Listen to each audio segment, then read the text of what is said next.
Hi, it's 1010 the Navigator, and I am reading from the Anunnaki Final Warning to Earth and Their Return in 2022, the fifth edition by Maximilian de Lafayette, and we're on page 297. Benevolent and Malevolent Anunnaki Gods.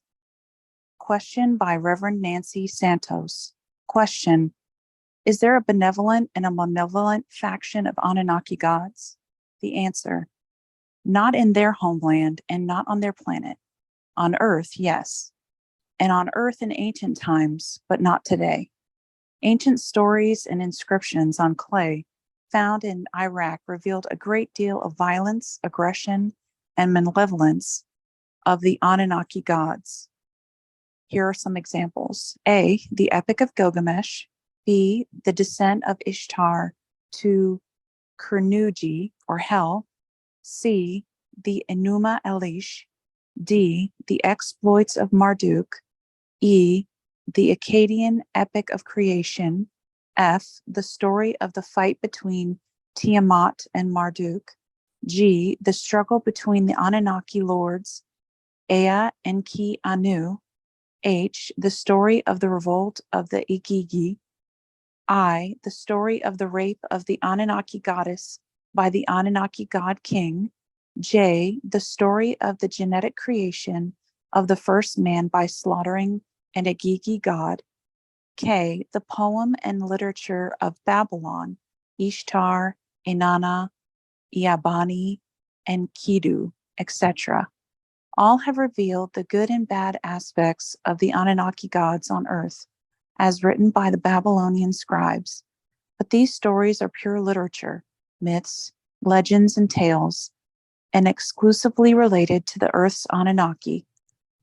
The true story of these events can only be found within the manuscripts or scrolls of the Anunnaki Ulema.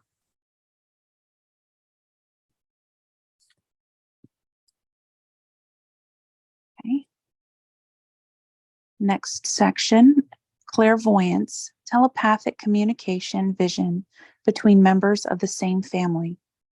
Question from His Eminence, Archbishop Frederick Berkel von Arberg, Brussels, Belgium.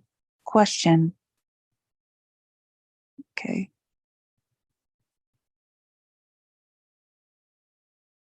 It's in French. All right, so I'm just going to give you a translation. Is there clairvoyance or telepathic communication vision between members of the same family? Answer. Science has split interpretations on the subject. However, such telepathic communication does occur quite often, especially between siblings and members of the same family who share a strong, affectionate bonded. This telepathic phenomenon is usually reinforced in cases when two members of the same family are deeply concerned with one subject and or a situation that tie them very closely to each other. Each occurrence are manifested in cases of death, imminent threat, extenuated anxiety, fear, a deep concern, and an urgent need to reach others.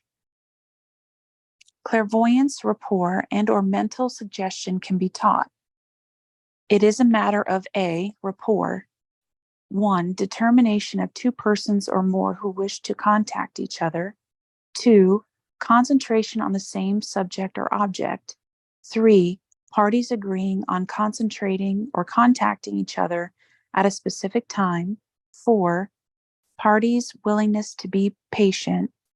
5, one party to act as a recipient or a receiver. 6, another party to act as an emitter or a sender of the message. 7, the locale is very important. The parties involved should not be distracted. B, message. The message should be 1, clear and precise. 2, brief. 3, totally mental, meaning no words are pronounced. No phrases are used. The message is transmitted as a mental wave or image. 4, suggested by a single person directed towards one single person. No mass communication is to be considered. 5. The sender or emitter must be younger than the recipient, except when a message is sent by a female sender, such as a mother and a sister, not a wife or a girlfriend. Yes, I agree with you, Your Eminence. Your mental suggestion and transmission of your message were effective, said Uluma de Lafayette. So here's another question, another section on the Anunnaki's creation of early humans and Earth's original species. Questions by Angelique Marquise, New York, New York. Question: were the quasi-humans, life forms the Anunnaki encountered when they first came to Earth a natural product of evolution or genetically manipulated by the Igigi prior to ET? Answer: Anunnaki Ulema records show that the Earth was inhabited by 47 different kinds of human species. The book, Illumu Aldonia, Knowledge of the Universe or the World, indicates 36 intelligent life forms, as 10 were considered animal, human, bestial humans. Many species exist on Earth long before the Anunnaki landed on Earth.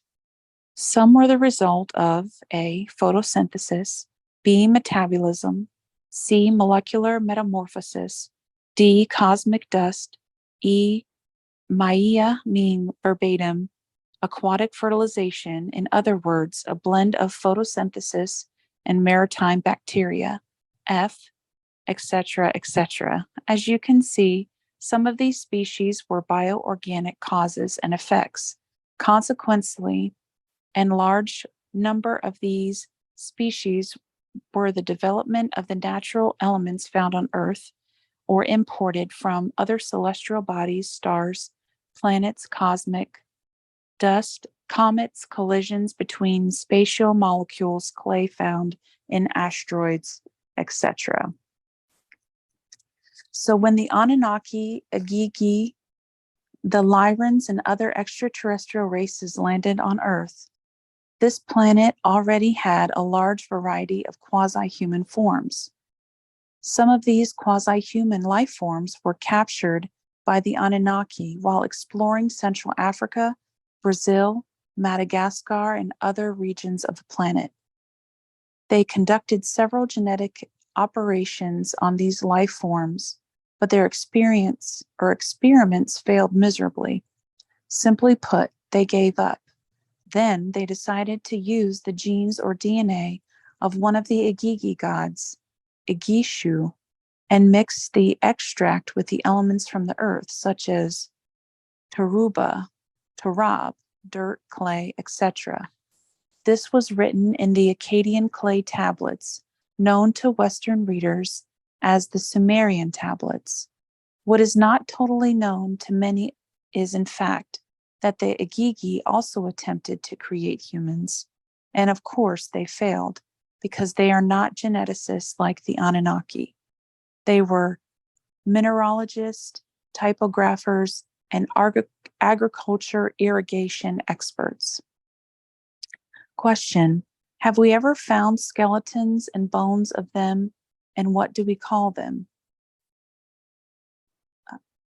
Homo habitus erectus Cro-Magnon. Answer: all of the above, of course not taking into consideration a proper chronology. What you have listed are science and anthropological terms. In Anunnaki Ulamite literature, they are called different names like 1. Bahalim, 2. Admath, 3. Adimu, 4. Zakar, 5. Jinns, 6. Behemoth, 7. So on. The list is endless. And this concludes our reading for the Anunnaki Final Warning to Earth and their return in 2022. And those were pages 297 to 302.